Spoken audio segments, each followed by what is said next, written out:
大家好，欢迎来到快乐手工。朋友们，怎么样？这顶帽子怎么样？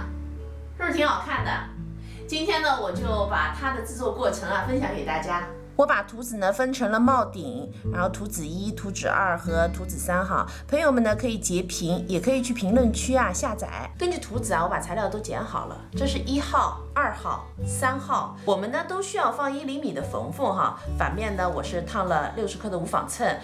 根据图纸呢，我在上面把线都描出来了。一会儿我们车呢是要根据这个线来车的。这个是咱们头顶的图纸哈，和大家说一下，咱们这个图纸呢是一个椭圆形，那前后的长度这条直线长度呢是4厘米，两侧长度呢是15厘米。在制作的时候呢，大家要注意这一点。咱们呢还要检查一份同样大小的里子。首先呢，我们把1号、2号、3号图纸的这个短边呢都给车上，咱们的里子呢也是一样的哈。现在咱们1、2、3的材料呢就是这样子的一个圆环哈。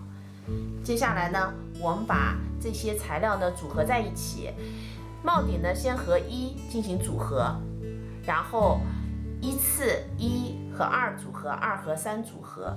那和大家说一下哈，这就是帽顶，然后就是我们的材料1号、2号、3号。咱们在组合帽顶和1号材料的时候，咱们1号材料的缝缝呢是要剪开的，因为这样子呢就能放得平，也能车得圆。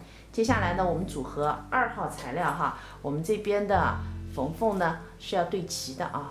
现在呢，我把4个部分呢都组合好了，用剪刀呢把缝缝都打上剪口，然后用熨斗分缝熨烫。那我们现在所有的缝缝呢都这样子做一遍哈。咱们熨烫好以后呢，在缝缝的两边再车上窄边。那正面的效果呢是这样子的。那里子的做法和面子是一样的哈，我也车上了窄边。然后我们把里子正面和面子的正面呢相对，咱把它叠齐。咱们后脑勺上的缝缝呢要对齐，然后整个车一圈，留一个反口。帽子翻到正面以后，咱们帽围的一圈还是要车条窄边的哈。我还没有戴过格子的面料的帽子呢。那天我看有朋友返图哈，他那格子看上去好像挺洋气的。其实做格子的面料，如果是做帽子的话，其实挺讲究的，也蛮难的哈。跟纯色的面料比的话，因为你看大家看哈，我这个前边这里一条直线，就是非常直的一条线，然后把整个帽子的圆的帽型就破坏掉了。如果我前边裁的时候，如果用的是这种面料搁在前边的话，那整个帽型呢又会好很多哈。这格子面料，我觉得我自个儿戴的还是纯色的好看哈，也好搭配。这期视频内容就是这些了，感谢您花宝贵的时间来看我的视频哈，记得帮忙点赞，嘿嘿，咱们下期再见。